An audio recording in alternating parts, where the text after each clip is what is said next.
Antes de que Mauricio y Cristian hablen sobre síndrome confusional agudo, vamos a recordar que se necesitan dos criterios bien importantes para que el paciente se le realice el examen mental.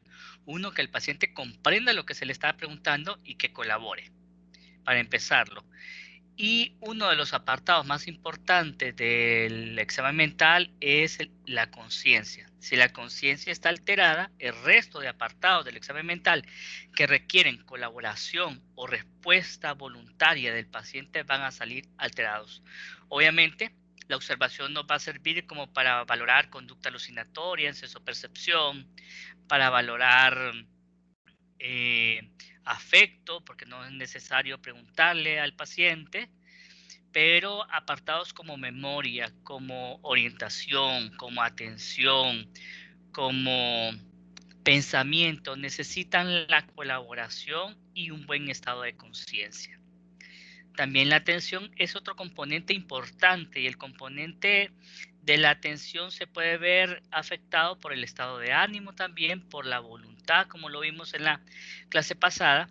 Y esto es bien importante tomarlo en cuenta al momento de valorar a un paciente. La forma en que se evalúa la conciencia en psicopatología, en psiquiatría, es a través de la observación, a través de la conversación inicialmente, y esto lo obtenemos, por ejemplo, al momento de recabar la información y recabar datos generales con el paciente. Si a la observación y a la conversación vemos que hay una alteración del estado de conciencia, entonces vamos a la estimulación y a los signos vitales y a los reflejos. Tenemos pérdidas súbitas y transitorias de la conciencia, tenemos el síncope, la conmoción y las crisis convulsivas.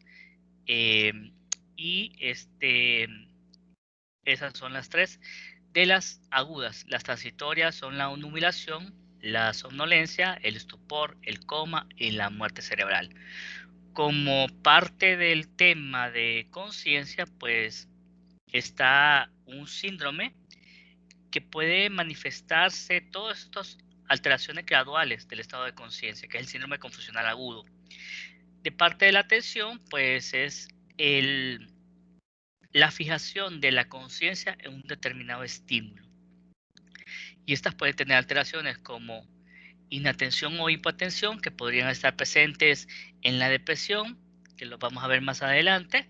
Puede haber también distractibilidad, como formar parte del trastorno de déficit de atención e hiperactividad, y también dentro del síndrome maníaco o también dentro del síndrome confusional agudo, y la perseveración, que se debe ya a un componente más orgánico que psiquiátrico.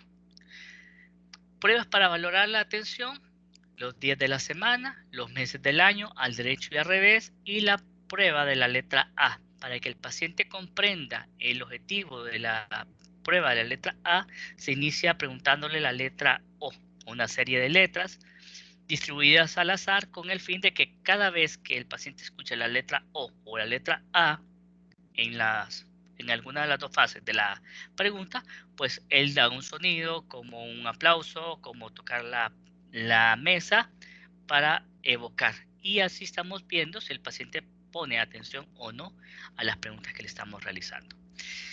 Ahora sí, yo quito la cámara y van a quedar pues los compañeros Cristian Guillermo y Mauricio Medina pues a cargo de esta clase.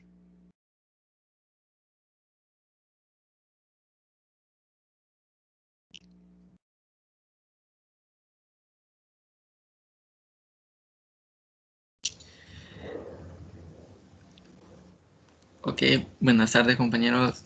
El día de hoy somos el grupo número 1 y nosotros le venimos a exponer. No, ok. Pues el día de hoy hablaremos sobre lo que es el síndrome confusional agudo, o como muchos lo conocemos, delirio. Con respecto a delirio, tenemos para iniciar un pequeño ejemplo en el cual me gustaría que alguien que haya visto esta película me diga el por qué ponemos como ejemplo esta película y en específico esta escena.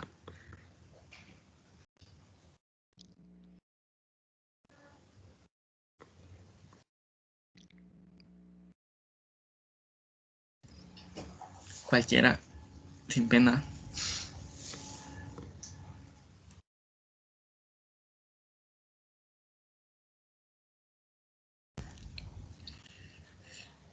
Ok, entonces voy a preguntar a cualquiera de aquí.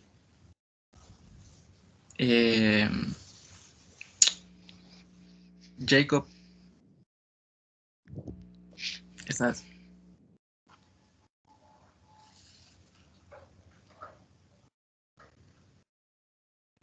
Jacob. No está Yeco.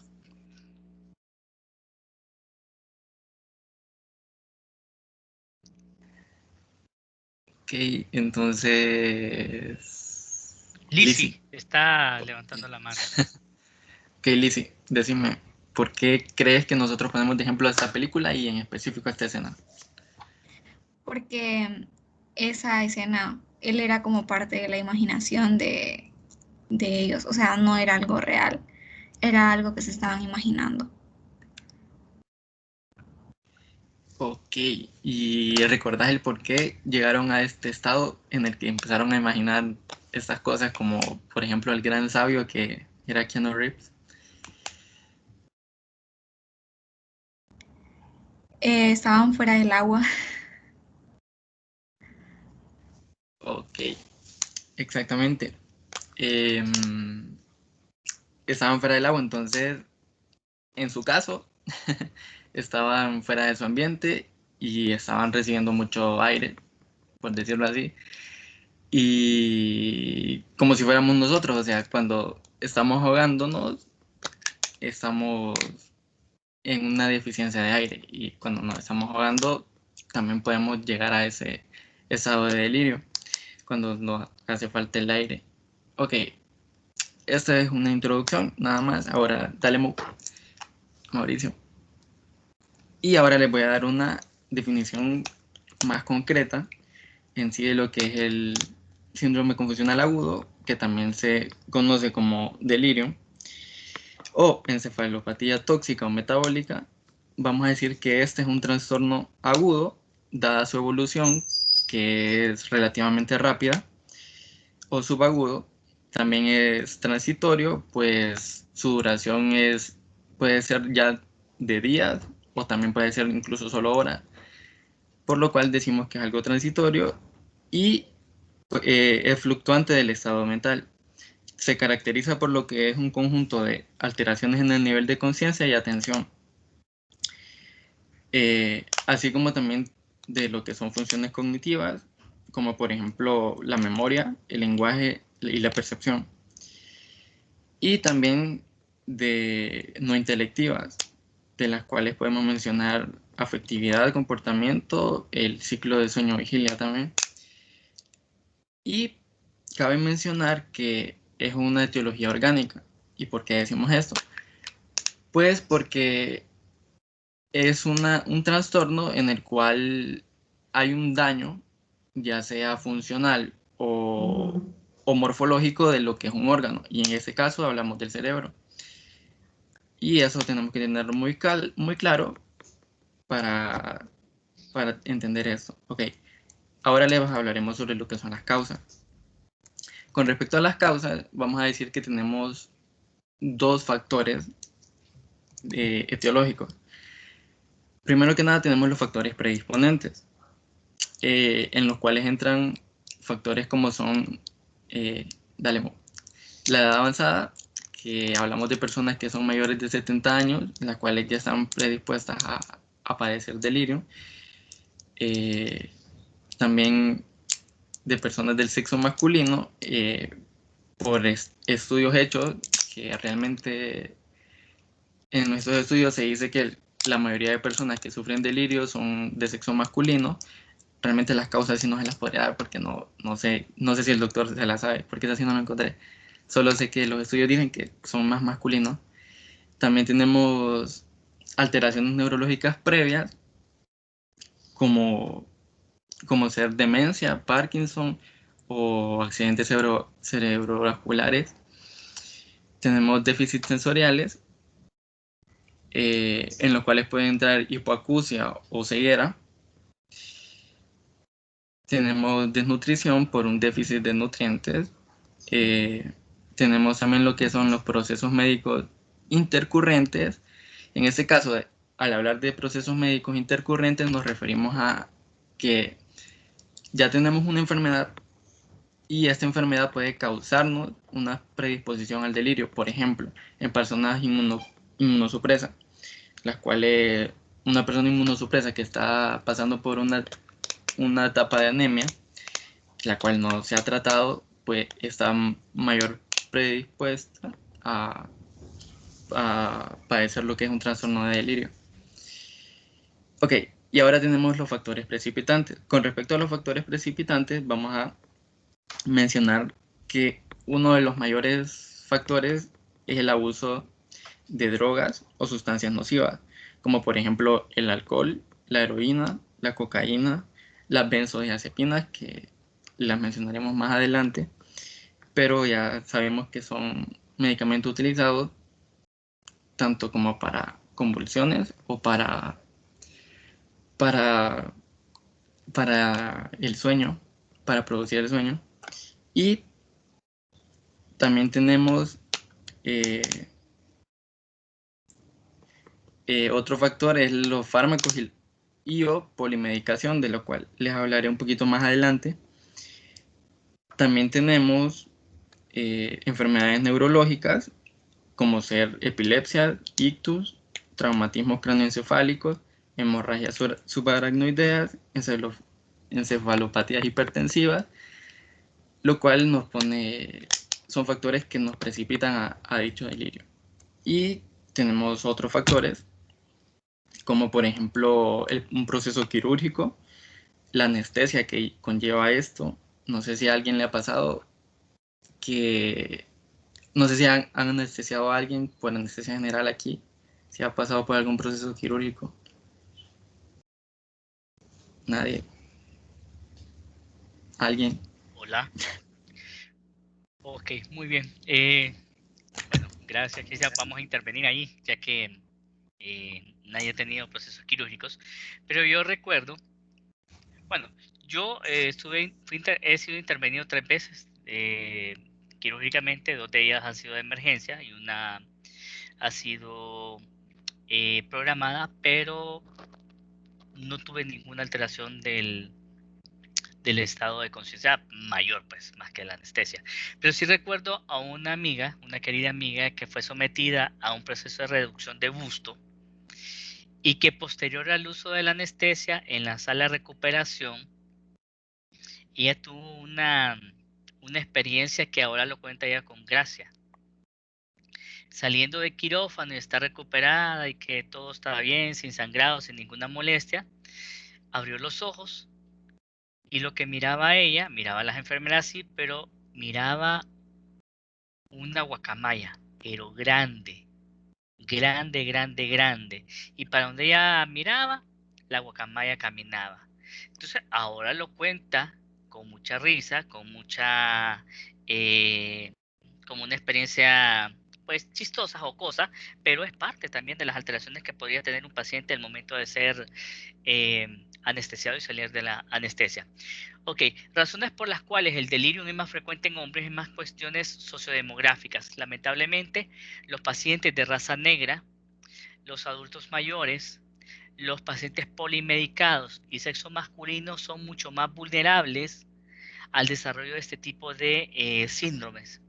Como bien dijo Cristian, la causa de este síndrome es meramente orgánico y pues puede venir en consecuencia, por ejemplo, de deshidratación, pérdida sanguínea, encefalopatía urémica, encefalopatía hepática, puede estar asociado a una intoxicación por alcohol, por drogas, como bien lo mencionan aquí los compañeros Mauricio y Cristian, por consecuencia de un evento cerebrovascular, isquémico o hemorrágico. El uso de opioides podrían también estar relacionados con síndrome confusional agudo, el uso de benzodiazepinas o polimedicados, que es en combinaciones de medicamentos, pueden estar asociados también a síndrome confusional agudo. Muy bien. Sigue, Cristian. Ok, gracias por la, por la aclaración, doctor. Y aquí tenemos dos tablas en las cuales podemos ver algunos fármacos que son precipitantes para este síndrome confusional agudo, de los cuales obviamente solo mencionaremos. Tenemos los fármacos hipnóticos en los cuales entran los barbitúricos y lo que son las benzodiazepinas. Entran también lo que son los antibióticos, como ser penicilinas, cefalosporinas, quinolonas, macrólidos. Realmente aquí también puede ser por una sobremedicación. Tenemos lo que son los analgésicos, que son AINES, opioides, y especialmente la meperidina. Cardiovasculares, como tenemos los beta bloqueantes, y otros. Aquí realmente solo cabe mencionarlos, que son realmente efectos secundarios de estos, lo que es el delirio. Y en la tabla 2 tenemos lo que son enfermedades metabólicas que precipitan este trastorno, como por ejemplo hidroelectrolíticas, en las cuales tenemos acidosis o alcalosis metabólica, las alteraciones de sodio, el calcio, el fósforo o el magnesio, y algo muy común que es la deshidratación, que es el caso de Bob Esponja, solo que al revés. Tenemos endocrinopatías, que son alteraciones de lo que es la glucemia, la tirotoxicosis y el mixedema, y la insuficiencia suprarrenal. Insuficiencias orgánicas como ser la hepática, la cardíaca o renal, trastornos vasculares y otros como ser la déficit de vitamina y la anemia y enfermedad de Wilson y porfiria, no sé qué. Ok, ahora vamos a hablar sobre lo que son sobre lo que es en sí el diagnóstico. Dale. Para el diagnóstico vamos a tener en cuenta realmente 4 criterios esenciales, en los cuales están denominados así A, B, C o D. El primer criterio o criterio A consiste de lo que es una alteración en la atención y en el estado de alerta. En este criterio tomaremos en cuenta que el paciente en sí tiene una capacidad reducida para lo que es dirigir, enfocar, sostener y desviar la atención. Básicamente eso. Y en el criterio B tendremos en cuenta que es una alteración en la cual se desarrolla por lo que es un corto tiempo, como lo mencioné anteriormente, que puede durar desde horas hasta días, pero por corto tiempo. Y representa un cambio con respecto a la situación basal, o sea, un cambio antes de llegar a este estado, y tiende a fluctuar o cambiar durante el trastorno del día. Algo que es muy importante, que Mauricio les hablará después sobre lo que es un diagnóstico diferencial contra lo que es la manía, y es que este trastorno es algo fluctuante en lo que va del día. En el criterio C tenemos que es una alteración adicional en la cognición, o sea, tenemos que esta puede ir acompañada de lo que es déficit de memoria, desorientación, alteración del lenguaje, de la capacidad visoespacial o de la percepción en sí. Siempre tiene que ir acompañada. Y en lo que cabe del criterio D, decimos que en sí son la alteración del criterio A y el criterio C no se explican mejor por otro trastorno neurocognitivo preexistente. O sea que tiene que ser sí o sí o por diagnóstico diferencial. Y pues estos son los 4 criterios esenciales. Sin embargo, no, espérate. Sin embargo, tenemos que también algo muy importante es que tenemos que tener evidencia en lo que es la historia, el examen físico o los hallazgos del laboratorio, en los cuales tenemos evidencia, como ya lo dije, de lo que es una alteración causada por una afección médica, intoxicación o abstinencia de sustancias o efectos secundarios de los medicamentos, que son las causas predisponentes y precipitantes que mencioné anteriormente. Dale. Y aparte de esto, tenemos que hay características adicionales que pueden acompañar a lo que es el delirio, como por ejemplo una alteración conductual psicomotriz, como lo que es la hiperactividad, la hipoactividad, con actividad simpática aumentada, y un deterioro de lo que es la duración del sueño y en sí su arquitectura. Ok, y también tenemos lo que es las alteraciones emocionales variables, que incluyen el miedo, la depresión y la euforia. Y ahora les hablaré sobre lo que es la anamnesis en sí, para determinar un diagnóstico.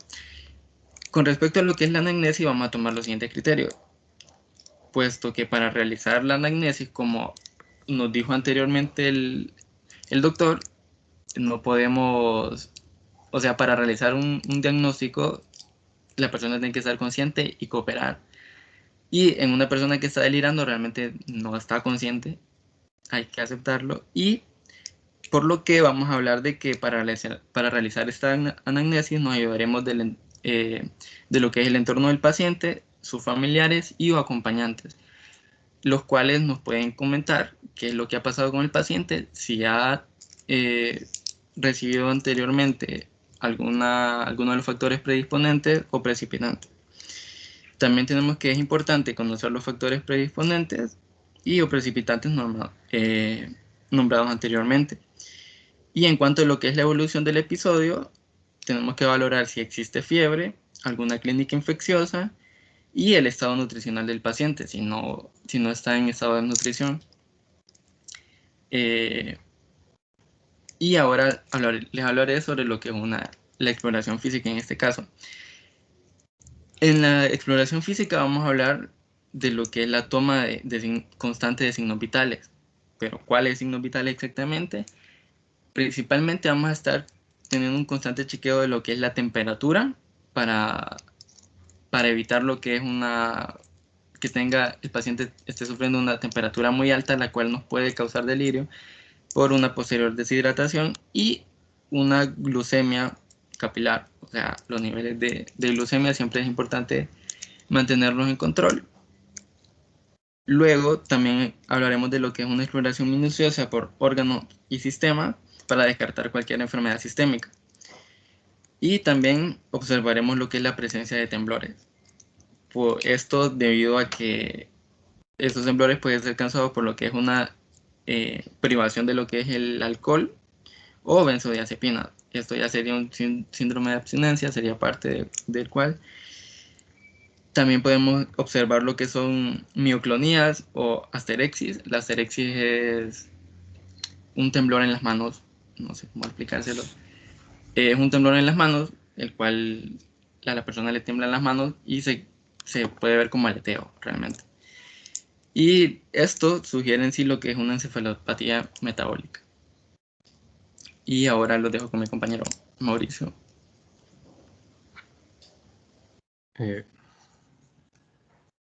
No sé si me escuchan ahorita.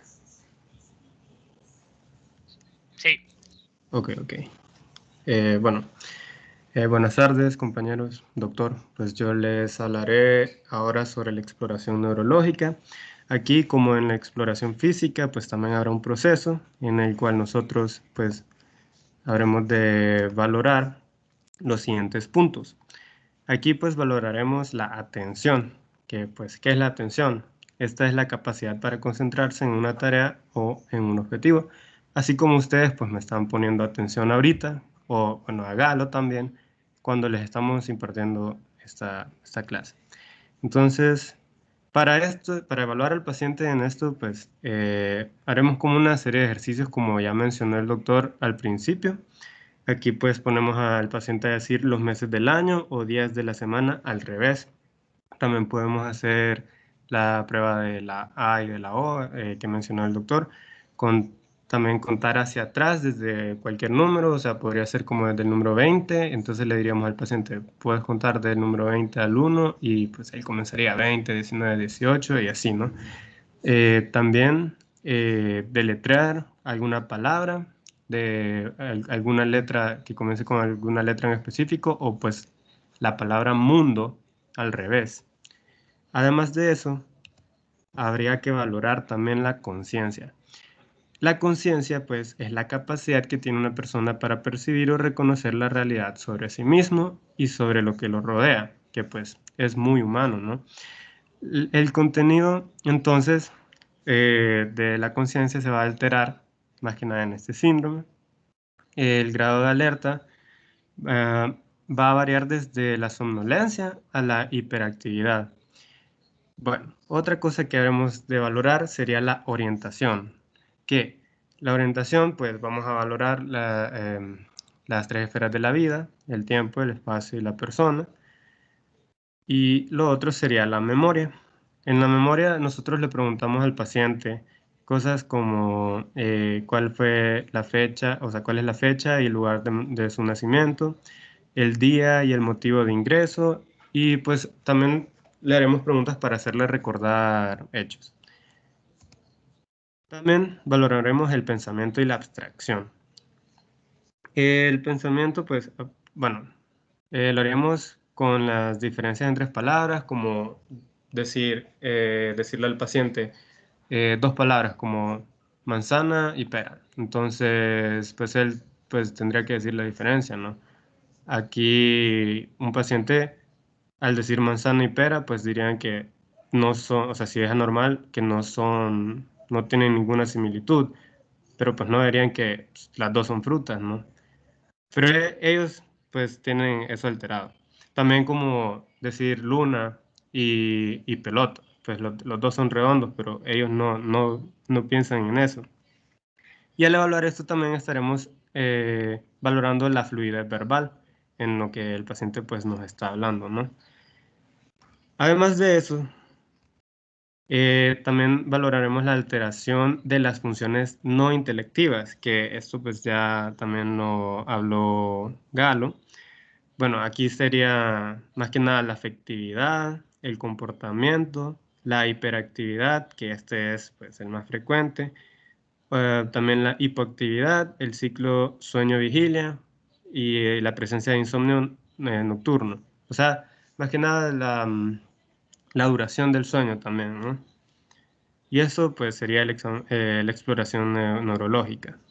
Ahora pues les hablaré sobre el Confusion Assessment Method o CAM, que es un método que vamos a usar para diagnosticar. Bueno, este método es una herramienta, más que nada, diagnóstica para evaluar el síndrome confusional agudo, ¿no? Para el diagnóstico de delirium van a ser necesarios por lo menos dos de estos criterios, los dos primeros, y por lo menos uno de los últimos dos que están aquí en esta tabla. Entonces, aquí dice los primeros dos, que por decirlo así serían criterios mayores, pues sería el comienzo agudo y el curso fluctuante. Entonces aquí nos hacen una pregunta. ¿Ha observado un cambio agudo en el estado mental del paciente? ¿Sí o no? Entonces, si nuestra respuesta es no, entonces no vamos a seguir con el test porque pues ya no tiene uno de los criterios mayores que necesitamos. Otra pregunta pues sería, ¿ha fluctuado el comportamiento anormal a lo largo del día? También, si la respuesta es no, pues ya no seguiremos porque pues ya sabemos que el test es negativo. El otro criterio mayor sería la alteración de la atención. Entonces aquí nos hacen la pregunta, ¿el paciente se distrae con facilidad y o tiene dificultad para seguir una conversación? ¿Sí o no? También, si la respuesta es no, pues no habremos de seguir el test porque también es un criterio mayor.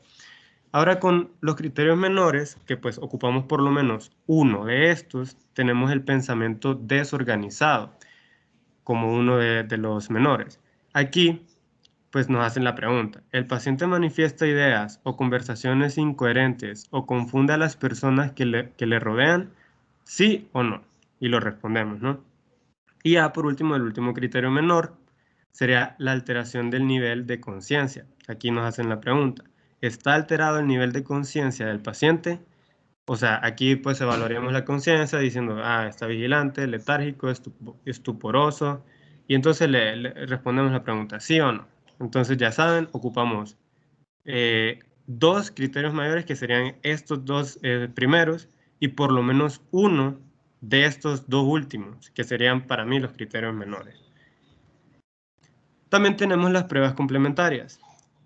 Para las pruebas complementarias, pues aquí tenemos el hemograma, la gasometría, la tomografía computarizada craneal y la electroencefalografía. Entonces, para el hemograma, pues es una bioquímica que va a incluir estos que están mencionados aquí: la glucosa, la urea, la creatinina, infiltrado glomerular, los iones, incluyendo el calcio, y el perfil hepático. Entonces, también, pues, necesitaremos análisis de orina, y ante una disminución cognitiva lenta de varios meses, también solicitaremos una función tiroidea, y también ocupamos los niveles de vitamina B12 y ácido fólico, además de una serología que sea para sífilis. Todo eso para descartar, ¿no? También la gasometría. En la gasometría, pues haremos estos estudios, ya sea por una sospecha, por una intoxicación por monóxido de carbono.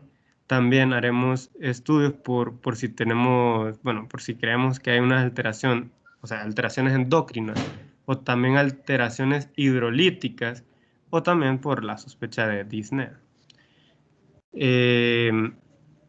La tomografía computarizada craneal, entonces, va a indicarnos una focalidad neurológica, un traumatismo craneal, y pues también la tendremos que hacer previo a una punción lumbar en un paciente, ya sea que esté en coma, tenga signos focales, papiledema o sospecha como de algún aumento de la presión intracraneal, para también descartar el riesgo de que tenga una hernia transtentorial.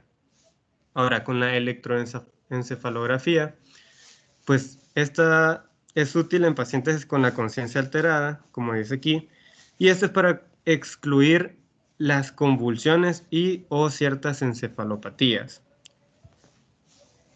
Bueno, con el diagnóstico, perdón, y faltaban estas que también señalé aquí, pues, para que no se me olvidaran. Tenemos otras pruebas según la sospecha diagnóstica, puesto que hay que hacer el diagnóstico diferencial, ¿no? Podemos hacerlo por un electrocardiograma, si se sospecha como de un síndrome coronario agudo, hiperpotasemia o una tromboembolia pulmonar. También tenemos la radiografía de tórax, que esta sería pues en una neumonía o una insuficiencia cardíaca. Y como ya mencioné antes, pues la punción lumbar. Esta punción lumbar pues sería en una sospecha por una encefalitis o una meningitis. Bueno, ahora con el diagnóstico diferencial ya, pues aquí tenemos la demencia, la esquizofrenia y manía, o los trastornos disociativos. Entonces aquí pues tenemos los cambios, bueno, la demencia, que los cambios son más estables a lo largo del tiempo y no fluctúan durante el día. Entonces aquí los pacientes con demencia van a presentarse en un estado más de alerta, contrario al síndrome confusional agudo, que estos pues bueno, primero la alteración es aguda del estado mental, y los pacientes se van a presentar como más obnubilados. Ahora con la esquizofrenia y la manía, pues en esta no existe fluctuación rápida, y la alteración y tampoco la alteración de la conciencia, tampoco hay alteraciones cognitivas importantes, pues, diferencialmente a este síndrome que estamos viendo. Y los trastornos disociativos, que pues no se altera la función cognitiva global y los patrones psicomotores ni el sueño. Después vamos hay un extra, le pusimos un extra al final y vamos a discutir con Galo. Ahora el tratamiento. ¿Qué es lo que vamos a usar para el tratamiento? Primero, tenemos dos puntos: la prevención primaria y el farmacológico. Entonces, para la prevención primaria, tenemos que para el tratamiento, en primer lugar, debemos corregir pues, la causa tratando la enfermedad médica subyacente, y también se deben retirar los fármacos de riesgo y realizar un control de polimedicación. Ahora, en la prevención primaria, pues tratamos de evitar que el paciente caiga en estos síndromes, ¿no? Entonces, aquí nombrados, pues tenemos la movilización temprana, la hidratación, la nutrición y la diuresis adecuadas, bueno, más que nada, buena higiene del sueño y corregir los déficits sensoriales, como que si tiene, pues si necesita lentes o audífonos, pues habría que proporcionarlos, controlar el dolor si es que está presente, y bueno, siempre prevenir la hipoxia y también las infecciones que son causadas. También el tratamiento farmacológico, aquí el segundo punto. Aquí, pues, este va a estar indicado solo en aquellos pacientes con síntomas que amenazan la seguridad de ellos mismos y la de otros. Entonces tenemos, por decirlo así, 3 medicamentos que podemos usar. Los neurolépticos típicos, que sería el haloperidol como una primera opción si es que necesitamos un efecto sedante. Y como alternativa también podemos usar la quetiapina y la olanzapina. Ahora, los neurolépticos atípicos, que también los podemos usar, estos se van a usar más que nada por sus menores efectos piramidales. Y estos serían la risperidona y la tiaprida. Y pues también, no sé si se acuerdan, pero antes, cuando estaba explicando Galo, que algunos fármacos que van a incitar a este síndrome serían las benzodiazepinas. Entonces, ¿por qué también está en el tratamiento farmacológico? Este más que nada no se usa pues porque puede agravar la confusión y solo se va a limitar en pacientes con abstinencia alcohólica o por benzodiazepinas. Entonces, para tratar a esos pacientes. Entonces aquí, pues yo les presento esta tabla del tratamiento farmacológico de este síndrome. Tenemos, como ya mencioné, el haloperidol. No me voy a meter tanto en la posología, pero sí habría que mencionar que en los ancianos, en todas estas que voy a mencionar, en los ancianos se deben usar dosis mínimas. También en la quetiapina, que también es un neuroléptico típico, igual que el haloperidol. Aquí también, o sea, iniciamos con la dosis mínima, 25 miligramos al día para los ancianos, pero en una persona normal, pues ahí está la posología. En la risperidona, que esta sí es un neuroléptico atípico, pues aquí están las dosis, pero en los ancianos, pues se inicia con una dosis aún menor, que sería 50 miligramos al día, pero esta va incrementando dosis a los 2 a 3 días, ¿no? Y antes de este apartado, pues les quería decir bueno, criterios de gravedad y o derivación. Pues se debe derivar al centro hospitalario si se desconoce el factor precipitante y o son necesarias pruebas complementarias para su diagnóstico. Y tenemos que matizar que el paciente pues pueda empeorar el episodio cuando lo hospitalizamos. O sea, tenemos que estar conscientes de eso. Y bueno, entonces ahorita vamos a hablar de el punto extra que les tenemos. Bueno, no, o sea, la idea extra que les tenemos, que sería esto. Este es de una película que se llama Batman Inicia y este lo va a explicar Galo. Ok, primero que nada quiero saber si alguien ha visto esa película. Supongo que Bob Esponja era una película para niños, entonces no la habían visto, pero Batman Inicia, no sé si alguien la ha visto. Nadie ha visto Batman Inicia. Yo lo he visto. Ok. Ok. Y entonces, ¿alguien sabe quién es él? Mari. Mari, ¿sabes quién es él? Si no recuerdo mal, creo que psiquiatra que llaman como para evaluar a los delincuentes y él usa como un gas y se pone la máscara para decir que están enfermos y llevarlos al manicomio. Ok. Y al final el plan de él es tirar ese gas por toda la ciudad, ¿verdad? Entonces, ¿me puedes decir qué miran las personas y qué miran las personas y qué deberían de ver las personas realmente cuando las personas inhalan ese gas? No sé,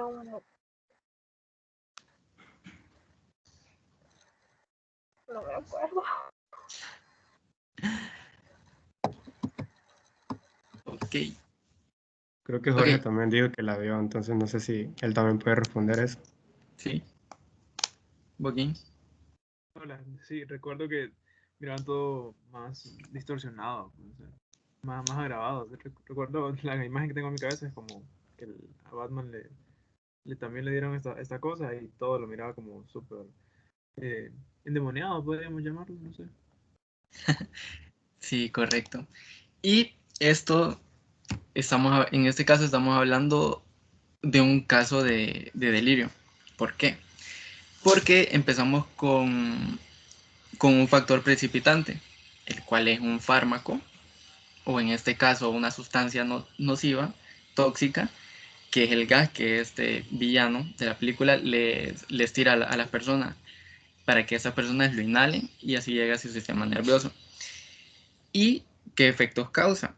Ok, el efecto que causa es que las personas alucinen. O sea, en esta película, realmente a las que no la han visto, recomiendo que la miren porque es muy buena. Pueden ver en esta imagen, por ejemplo, que es él, tiene una máscara de espantapájaro normal y con esta sustancia ellos deliran y miran realmente un monstruo, un demonio. Y todo esto gracias a la sustancia que acaban de inhalar. Entonces, básicamente ese es nuestro ejemplo, el cual está basado en una etiología precipitante, que en este caso sería el fármaco o sustancia nociva, y el cambio de la persona, que es un cambio de la percepción que es agudo, pues al inhalarlo evoluciona a un delirio eh, rápidamente y pues la persona delira viendo demonios prácticamente. Y pues eso, esa sería nuestra presentación y gracias por su atención. Muchas gracias, chicos, por la presentación de Delirium para fines académicos muy buena, muy completa. Lo único que tengo que hacer unas aclaraciones ahí. La quetiapina y la olanzapina, Mauricio, probablemente la bibliografía estaba ahí mal redactada. La bibliografía que yo les envié. La quetiapina y la olanzapina también son antipsicóticos atípicos. Típicos, el haloperidol, que es lo que mencionan acá. Ese es el típico, es de la primera generación, por así decirlo. Son medicamentos muy buenos. De hecho, es el estándar de oro. El haloperidol es el estándar de oro para manejo del síndrome confusional agudo o delirium en pacientes independientemente de la causa. Pero de los antipsicóticos atípicos tenemos la olanzapina, tenemos la quetiapina y la risperidona, que son muy buenos también, menos efectos adversos a nivel de síntomas extrapiramidales. Entonces hay menor riesgo que el paciente se vaya a tener complicaciones ahí de esa parte. La dosis de la risperidona no es tan alta como de 150 a 200 miligramos, de hecho son dosis mucho más bajitas. Las dosis de risperidona pueden ir encaminadas de 0.5 a 9 miligramos diarios divididos en una o dos dosis. Esa es la aclaración. Para el examen, yo no les voy a preguntar ni medicamentos, ni les voy a preguntar ni dosis, porque esas no son las competencias que van a adquirir en este módulo. Lo que sí les voy a preguntar es, por ejemplo, cuáles son los síntomas más importantes del síndrome confusional agudo, cuáles serían factores de riesgo, por ahí que los mencionaron, ser hombre, ser adulto mayor, estar polimedicado, una cirugía reciente, historia de consumo de alcohol o de drogas, también podría ser factores de riesgo. Entonces, eso podríamos tenerlo. También la parte de, por ahí lo tiene, esos factores precipitantes. Y bien importante, porque yo menciono este tema en psicopatología, lo recalco en psiquiatría y lo recalco en higiene mental, porque ustedes probablemente aquí tengo yo internistas, cardiólogos, neurólogos, neurocirujanos, tengo pacientes, tengo médicos neurocirujanos, cirujanos oncológicos y todo esto. Entonces van a ser patologías o síndromes que pueden desarrollar los pacientes que ustedes van a ver. Y a veces estos pacientes no son evaluados y son infradiagnosticados. Para que ustedes vean, no todo paciente que mira cosas y escucha voces tiene que ser meramente psiquiátrico. El origen es orgánico y el abordaje es la estabilización de ese problema orgánico. Si es así un desequilibrio hidroelectrolítico que se da mucho en adultos mayores, entonces es mejorar esa hidratación, es mejorar los niveles de sodio, de potasio, de cloro, de calcio. Si es una neumonía lo que está provocando el síndrome confusional agudo, entonces el tratamiento de ese síndrome confusional agudo es mejorar al paciente mejorar al paciente de la neumonía. Eso. Yo felicito a estos muchachos por la revisión que hicieron, ¿verdad? Me pareció muy buena, me pareció muy bueno el plus que le pusieron de esta película de Batman Inicia, así que ahí va a quedar pendiente de esa película para que la veamos. Muy bien, chicos, los felicito a Mauricio y a Cristian por el buen tema, ¿verdad? Y ahora iríamos con el tema de Ashley. ¿Y de quién más? Vamos a ver. Yo, doctor. Daniel Urtecho. Ok, Daniel. Muy bien. Gracias, doctor. Gracias Muchas a ustedes, gracias. chicos.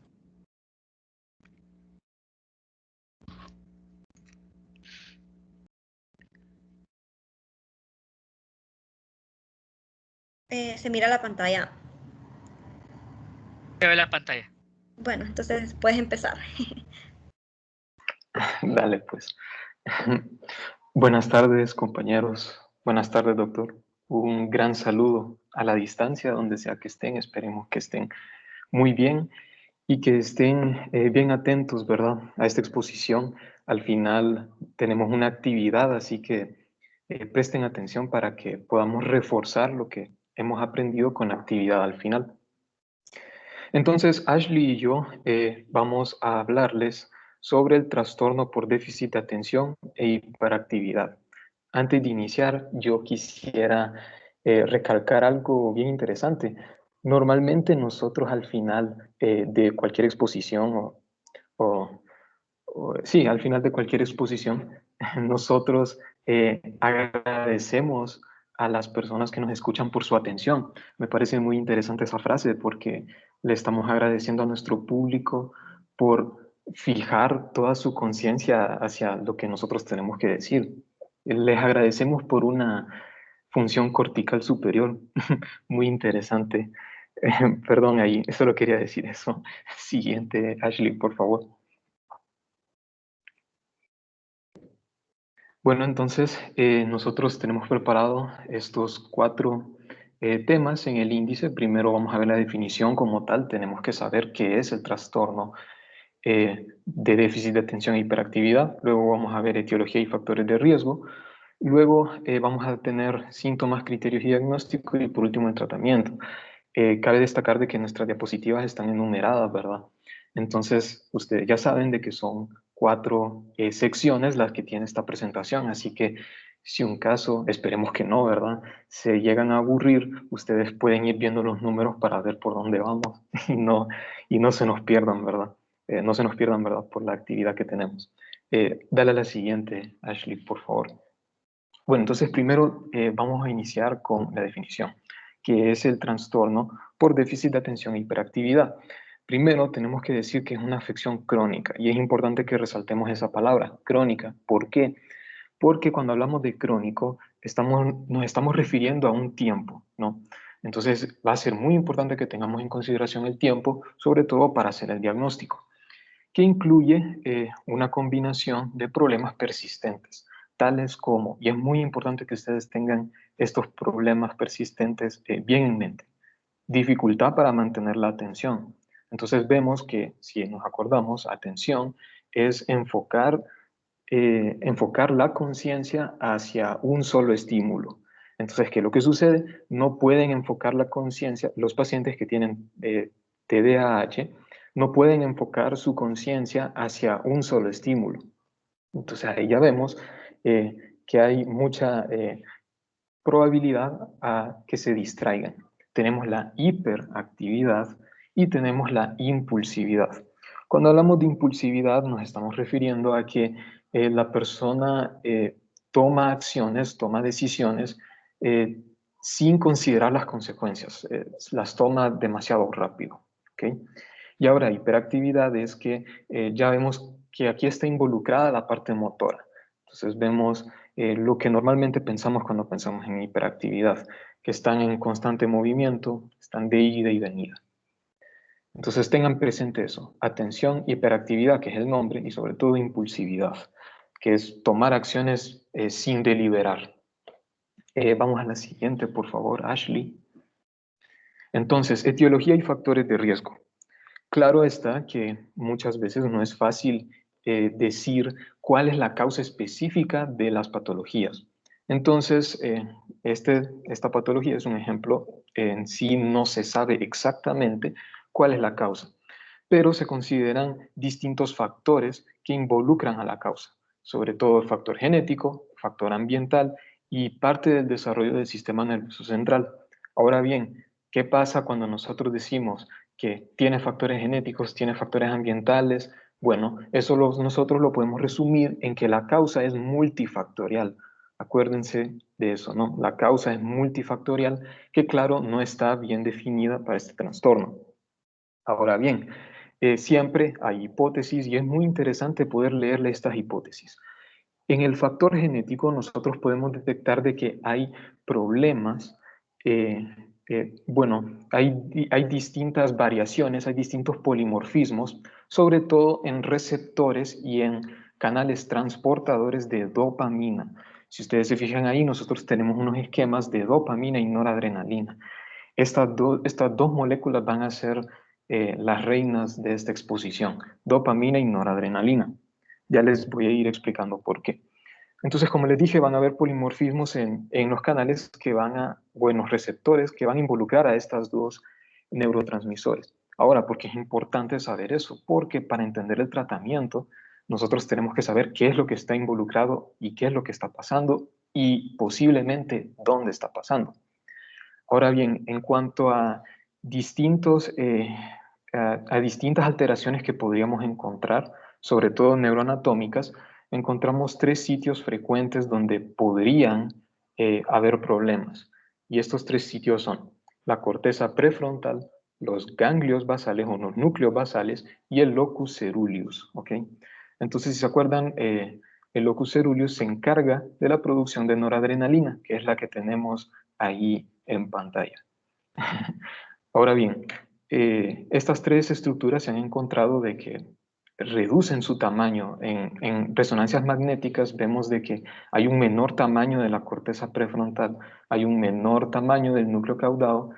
Claro, ¿verdad? No va a ser siempre en todos los casos, por eso es que una resonancia magnética no la vamos a utilizar para hacer un diagnóstico, pero sí es importante ver cómo han ido notando esos diferentes patrones. Ahora bien, como les mencioné, habían distintas moléculas y distintos receptores que se ven alterados. Si bien vemos la dopamina y la noradrenalina en estos sitios, en la corteza prefrontal y en el núcleo caudado, tienen una influencia muy grande en la concentración y sobre todo en la impulsividad. ¿Okay? Eso es muy importante que lo tengamos en mente. Ahora bien, en cuanto a factores de riesgo, vemos de que cuando hacemos una buena anamnesis y nos damos cuenta de que hay antecedentes familiares, nosotros podemos ver de que el paciente actual va a tener una mayor probabilidad de tener este trastorno. ¿Por qué? Porque esos polimorfismos de los que venimos hablando, de la dopamina y la noradrenalina, que funcionan para la atención, correcto, y también para la atención y algunos circuitos de recompensa, pues se van a ir transfiriendo a medida de que surjan las nuevas generaciones. También se han encontrado que la exposición a toxinas como el plomo, por ejemplo, ¿qué artículos podrían tener plomo? Algunos tipos de pintura pueden tener plomo. Entonces el plomo puede llegar a dañar estas estructuras que les fui mencionando. Podrían dañar la corteza prefrontal, podrían dañar el locus coeruleus o el núcleo caudado de los núcleos basales. También, por eso es muy importante, nos mencionaba el doctor en las primeras clases, que nosotros consideremos los antecedentes perinatales en todas las enfermedades. ¿Por qué? Porque el consumo de drogas, el consumo de alcohol y el tabaquismo durante el embarazo de la madre también predisponen a que el paciente actual tengan trastornos en la atención e hiperactividad. Y también se ha mencionado que el nacimiento prematuro, por eso es importante, estos tipos de antecedentes también predisponen bastante al trastorno por déficit de atención e hiperactividad. Entonces, sin más que agregar, vamos, Ashley.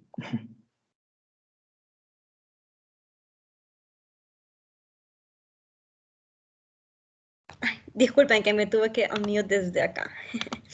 Bueno, entonces, hablando acerca de los síntomas y los signos que se presentan en el trastorno por Ashley, hiperactividad, ¿sí? disculpa, es que no se ve la presentación. ¿Podrías ponerla? Ya voy. Pucha, por estas cosas no me gusta Teams. Bueno, ¿me confirman si se mira ahora? Sí, Ya se ve. sí se Bien. mira. Sí, se mira. Ok.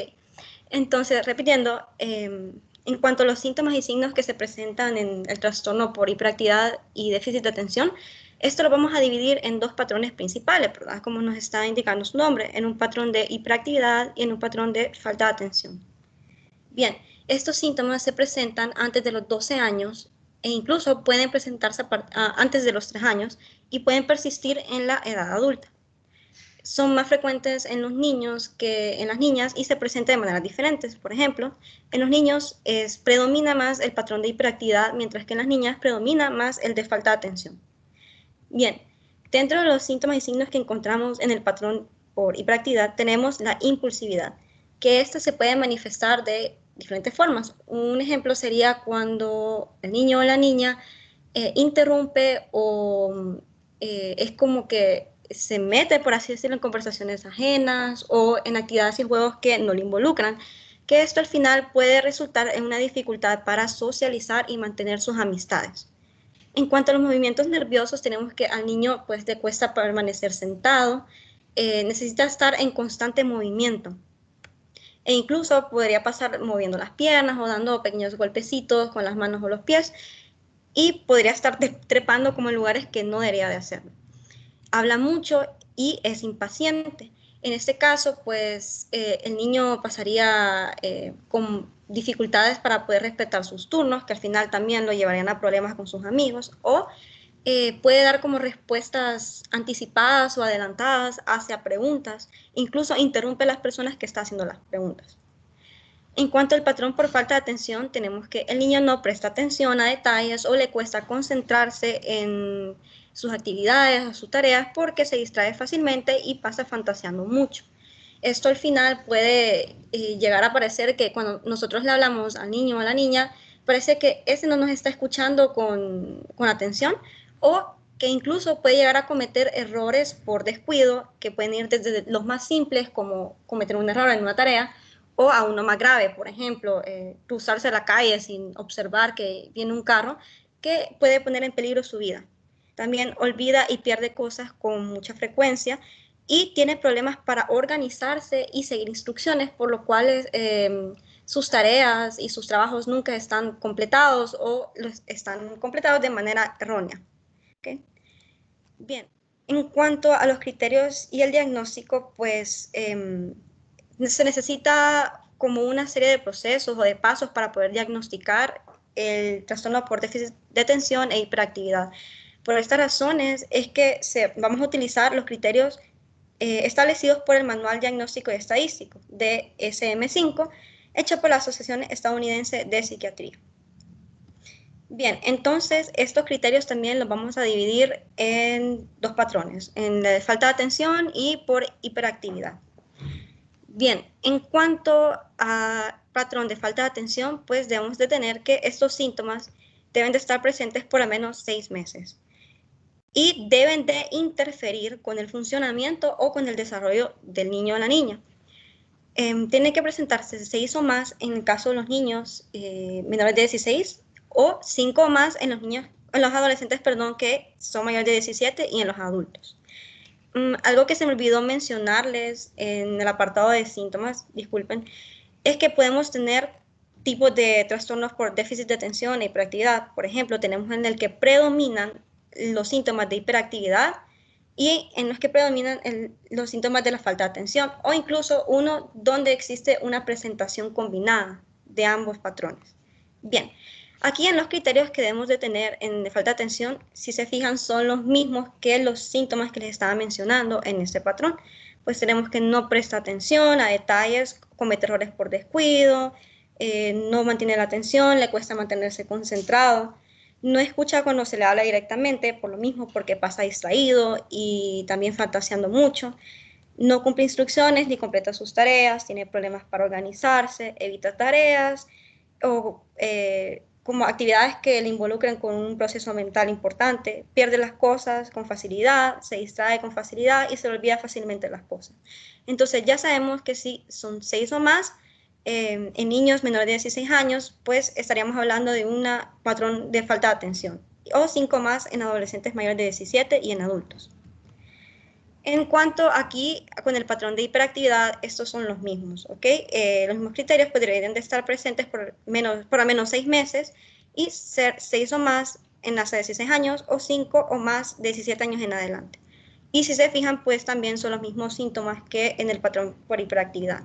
Se mueve nerviosamente, deja su asiento cuando se espera que esté sentado, corre en situaciones inadecuadas o trepa en ocasiones inadecuadas, no puede participar y jugar de manera intranquila porque el niño es impulsivo, necesita estar en constante movimiento, habla excesivamente y es impaciente, por lo cual suelta una respuesta antes de terminar la pregunta y le cuesta esperar su turno y también interrumpe a los demás. Bien, aparte de esto, se deben de cumplir una cierta serie de condiciones. La primera es que estos síntomas y signos deben de presentarse antes de los 12 años. La segunda es que deben de presentarse en más de un contexto, es decir, que no solamente se presenta en el ámbito escolar o en el trabajo, sino que también en el hogar o con sus amigos. La tercera es que este debe de interferir con el funcionamiento adecuado de la persona y también en el desarrollo de él. Y la última es que no debe estar asociado a otro trastorno mental o a otra causa secundaria. Por ejemplo, a un trastorno de la personalidad, a un trastorno de ansiedad, a depresión. E incluso la ansiedad y depresión pueden tener síntomas y signos muy parecidos a los del trastorno por déficit de atención y hiperactividad, por lo cual se debe hacer un diagnóstico diferencial. Bien, y por último, en el tratamiento y la prevención, pues el tratamiento tenemos como 2 enfoques principales. La primera sería la terapia conductual y la segunda serían los fármacos, aunque también se pueden utilizar como asesoramientos y servicios educativos. Quiero recalcar que pues estos ayudan a mejorar los síntomas, pero no los curan por completo. En cuanto a la terapia conductual, esta es la primera línea en los niños menores de 5 años, ¿ok? Para poder evitar los efectos secundarios que se dan en los fármacos, ¿ok? Pero en los niños mayores de 6 años en adelante, pues se recomienda utilizar tanto la terapia conductual como los fármacos. En cuanto a la terapia conductual, su principal meta es como eliminar las conductas que son negativas o los comportamientos negativos y fomentar los comportamientos positivos. También busca darle como capacitación a los padres para que ellos puedan abordar de manera correcta a los hijos y también capacitaciones para habilidades sociales para poder ayudar a los niños con sus amistades. En cuanto a los fármacos, pues en esos tenemos los estimulantes, especialmente las anfetaminas, como la dextroanfetamina y el metilfenidato, que estos lo que hacen es inhibir la recaptación de la dopa y del NAD para aumentar los niveles de estos neurotransmisores en el espacio sináptico. Bien, y pues los efectos secundarios que más se presentan más a menudo en estos fármacos sería el aumento de la frecuencia cardíaca, aumento de la presión arterial, por lo cual es recomendable empezar con la terapia conductual en los niños menores de 5 años. Bien, en la prevención tenemos en el embarazo, evitar el uso de alcohol, drogas y cigarrillos, por lo mismo que nos estaba mencionando Urtecho en los factores de riesgo. Durante la niñez, pues evitar la exposición a contaminantes como humos de cigarro y la pintura con plomo, y también evitar la exposición excesiva a las pantallas o los videojuegos en los niños menores de 5 años. Y ya con eso, pues hemos terminado con la parte de la exposición, entonces podemos avanzar con la actividad que nos tiene preparado Urtecho. No sé si hay alguna pregunta. ¿Siguen ahí, muchachos? ¿Siguen ahí? Sí, doctor, aquí estamos. Sí, aquí estamos. Sí, No hay doctor. problema. Sí, doctor. Ah, ok. Sí, doctor. Todo claro. Ah, qué bueno, Eric. Eric fue el que dijo que estaba todo claro, ¿verdad? Vamos a ver si está todo claro en esto. Vamos a ver, Urtecho y Ashley, ¿cuántos puntos van a dar por esa actividad que viene a continuación? Vamos a dar una mascarilla KN95. Hoy sí me la gano. Oro. Ok, si contestan, el que conteste más preguntas va a tener un puntito extra. En base a la exposición de Urtecho y de Ashley. Muy bien, felicito a los dos grupos, de verdad que me parece que se prepararon bastante bien. Para temas de psicopatología, pues nos vamos a quedar solamente en lo que es la sintomatología, lo que es los factores de riesgo, y no meternos tanto en lo cual es el diagnóstico, porque todavía ustedes no tienen o no han adquirido esas competencias. Pero realmente los felicito a los dos grupos, a los 4 estudiantes que hoy compartieron el conocimiento, y vamos a ver cuál es la actividad que tiene Urtecho para los demás. Bien, gracias, doctor. Y ahora voy a compartir mi pantalla, solo permítanme. Pucha, no lo encuentro. Vamos a ver.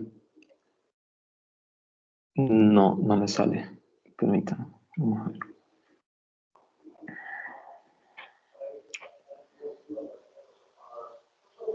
Pucha, no me aparece. Bueno, voy a compartir toda mi pantalla. Pueden ver. Se ve como un video. Sí. No Ok. sé si se va a poder escuchar, fíjate. No sé si... Vamos a probar. Vamos a probar.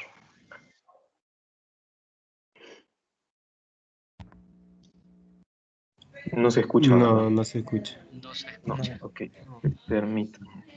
Vamos a intentar algo. Ups. Vamos a ver. Ujú.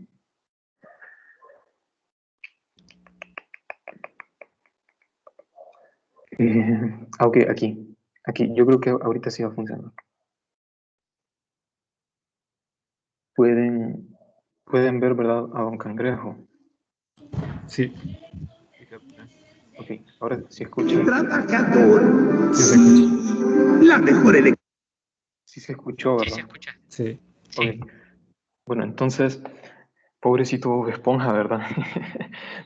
Le estamos metiendo un montón de de síndromes, perdón. Entonces, el doctor nos había recomendado, ¿verdad?, para el trastorno por déficit de atención e hiperactividad, la película de Bob Esponja. Entonces nosotros, Ashley y yo, hicimos una pequeña compilación de clips donde nosotros vimos todos los signos y criterios que les mencionamos en exposición. Entonces, vamos a mostrarles un clip y nosotros queremos escuchar de ustedes cuáles son los signos y síntomas que ustedes logran identificar en Bob Esponja. ¿Okay? Un punto Entonces, ahí, oro al que conteste más. perfecto. Bueno, démosle pues. El nuevo gerente es un empleado fiel y trabajador. Sí, la mejor elección para el cargo. Tiene razón, un nombre que todos conocen y hoy está aquí. ¡Ese soy yo! Les presento al nuevo gerente, Calamardo Tentáculos. ¡Sí! ¡Sí! ¡Ah! suerte la próxima vez, amigo. ¡Woo! ¡Woo! ¡Sí! ¡Muy bien! ¡Woo! ¡Gente de fondo de bikini! ¡Como gerente! Bob. Un momento, amigos. Tengo un importante boletín informativo de Don Cangrejo. Adelante, señor. ¿Qué coño puedes hacer? ¿Que estoy quedando como un verdadero qué? No, porque no. ¿Lo más vergonzoso que ha visto en su vida? No, patotes. Y ahora es peor porque yo estoy repitiendo todo lo que dice por el micrófono. Oh, por favor, Bob Esponja. Yo no.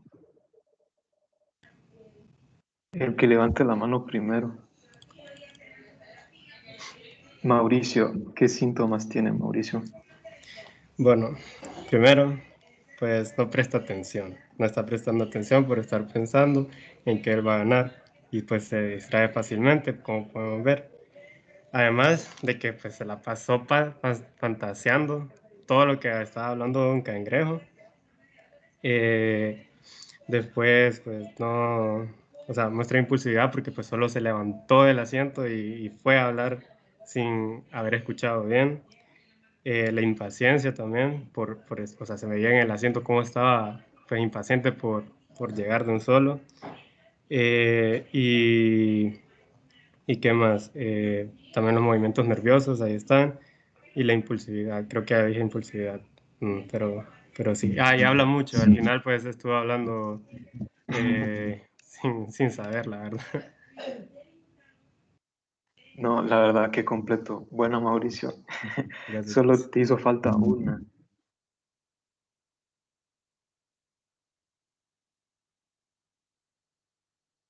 Bueno, te hizo falta una. Ahí vos respondiste bien esto. Te hizo falta que empezó a correr bastante alrededor. Corre en momentos inadecuados. Entonces, muy bueno, Mauricio. Esas son las que identificamos Ashley y yo. Así que vamos a la siguiente. Ahí, si pueden bajar su mano, por favor, para que miremos quiénes la levantan primero. Presten atención.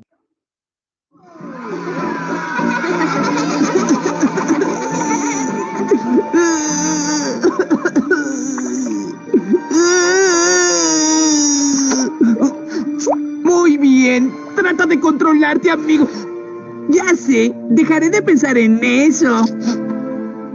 ¿Saben qué? Ya me siento un poco mejor. Ni siquiera recuerdo por qué estaba triste. ¡Miren! ¡Es el nuevo gerente del... Aquí es uno en específico, a ver si se acuerdan. Lindsay, ¿cuál es? Creo son, bueno, yo puedo percibir como que, bueno, creo que en esa parte de la película, algo chiquito, o sea, le pasó y el man, o sea, se puso como que si, no sé cómo exactamente decir la palabra, pero como que un estímulo pequeño o algo pequeño que le pudo haber pasado, explotó como, pues el man estaba súper llorando y como que así ya era el fin del mundo o algo así.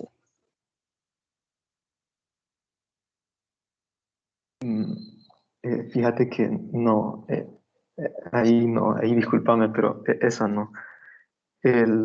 Más bien fue algo grande. No se ganó el puesto de gerente. Lizzie, cuál es el síntoma que mencionamos que está Es que presentando Bob Esponja? se le olvidó Correcto, súper fácil por lo que estaba llorando. correcto. Esa es, olvida fácilmente las cosas. Ahí Bob Esponja vemos que de la nada estaba llorando y ese cambio repentino se le olvidó. Ahora vamos al siguiente clip. Vamos a ver. Tengo una pregunta.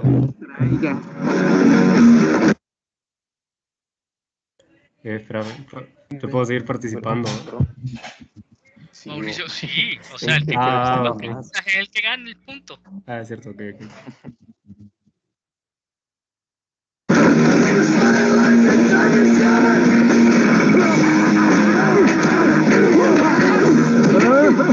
¿Me prestan atención, por favor?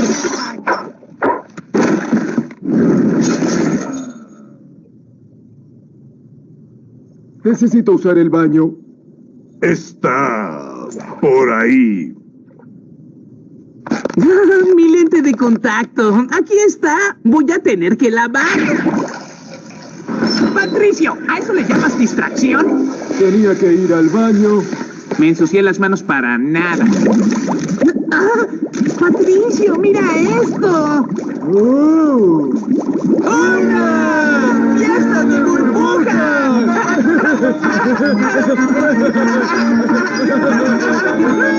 ¡Ña, ña, ña, ña! ¡Ña, ña, ña!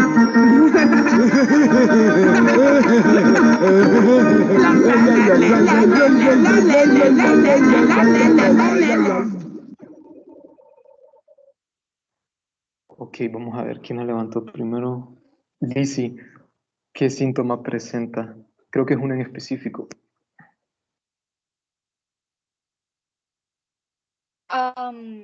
Bueno, es que tenían un plan, ¿verdad? Y de la nada solamente se olvidó de ese plan y se enfocó como en otra cosa totalmente distinta. O sea, se distrajo mega fácil. Y empezó a correr, bueno, a saltar y a bailar así, Correcto. que es parte de la hiperactividad. Correcto. Se distrajeron demasiado fácil. Perdón, apagué mi micrófono, creo. Sí, correcto. Se distrajeron fácil. Entonces, ese es en específico el que estábamos buscando y el que estábamos viendo. Todavía faltan clips. Entonces, pendientes ahí, si pueden bajar las manos. Entonces, pongan atención.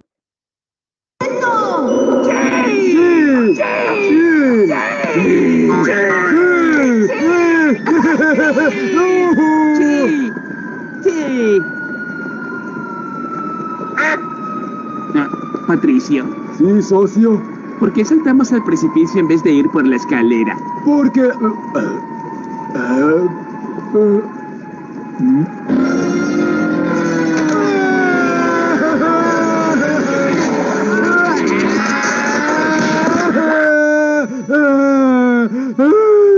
¡Patricio! ¿Estamos muertos? No, al contrario, amigo mío. Estamos sanos y salvos en el fondo de esta fosa.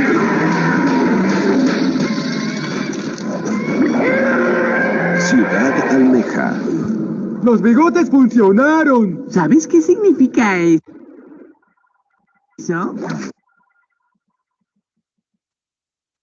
Bueno, vamos a ver quién la levantó primero. Dale, Lindsay. Bueno, aquí sí se notó la impulsividad, ese cambio como de ánimo, que primero estaba súper atemorizado porque ni se dio cuenta que saltó, también se le olvidó, se olvida el problema inicial, por qué fue que saltó, no pensó las cosas, bueno, ahí fue impulsividad. Y ese cambio repentino, como primero estaba súper asustado y ya después como se tranquilizó porque cayó bien y todo. Sí, exactamente. Eso es lo que nosotros vimos. Vimos impulsividad porque empezaron a saltar. Obviamente no prestaron atención y ahí notaste algo distinto, que se les olvidó qué era lo que estaban haciendo. No estaban siguiendo las instrucciones correctamente porque lo que estaban buscando era una escalera y lo que hicieron fue saltar. Entonces, muy bien, está bueno. Entonces, démosle ahí si pueden bajar las manos y prestemos atención. Falta poquito, así que aprovechen.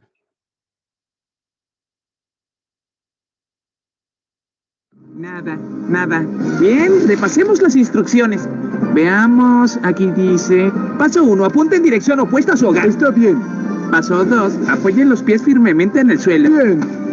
Paso 3, quita el cordel de la bolsa liberando los vientos. ¡Listo! Eso parece bastante simple. Apuntar la bolsa en dirección opuesta a su hogar, poner los pies firmemente en el suelo, quitar el cordel. ¡Bien, hagámoslo ahora! ¿Bob Esponja?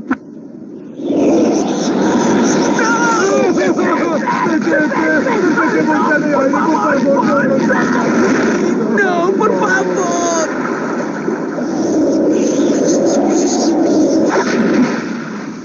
¡Oh, no! Ahora Ahora, ¿cómo regresaremos a fondo de bikini? Yo puedo llevarte hasta ahí.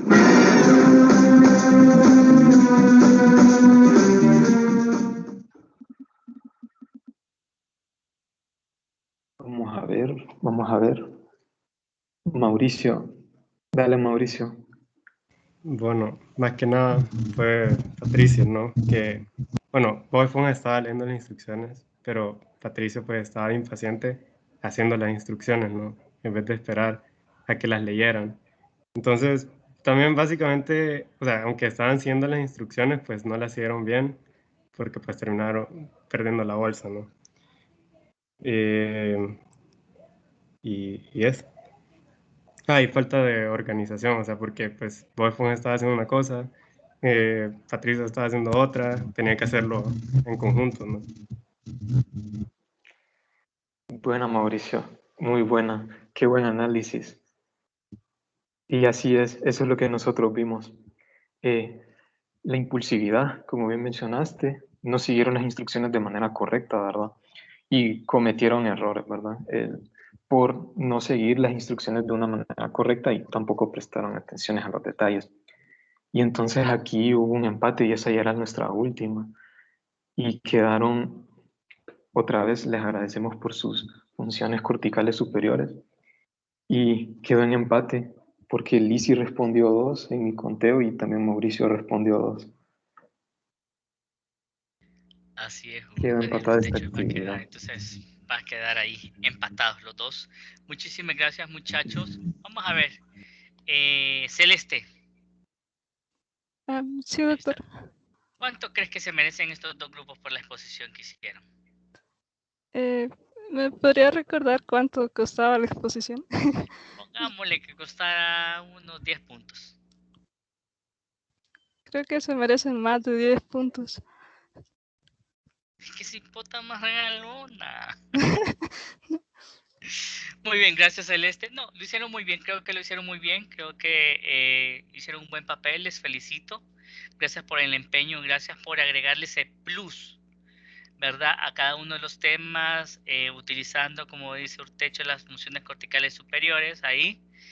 Y eso es muy bien, así como lo mencionó también Mauricio. Muchísimas gracias por eso, así que los felicito y esperemos el viernes nos conectamos, si Dios así lo permite, para hablar sobre, ya voy Alejandra, hablar sobre orientación y memoria.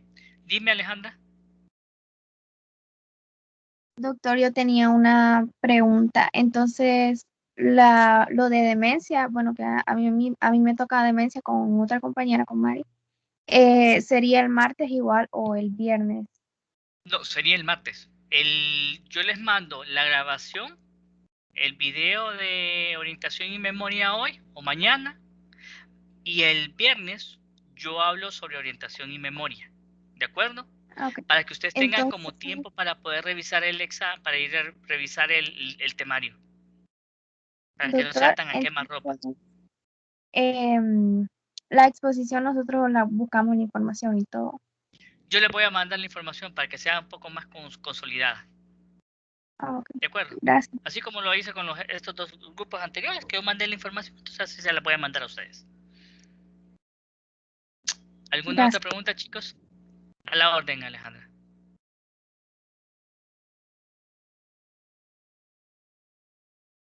¿Ninguno? Bueno, chicos, un gusto. Felicidades a los compañeros que salieron de esta exposición, ¿verdad? Ahí tienen su puntaje acumulado ya y nos vemos, si Dios así lo permite, el viernes para poder hablar sobre orientación y memoria. Cuídense, muchachos. Espero que estén bien. Gracias, doctor. Feliz tarde. Muchas gracias. Gracias, doctor. Muchas Gracias, gracias. doctor. Para servirles un gusto.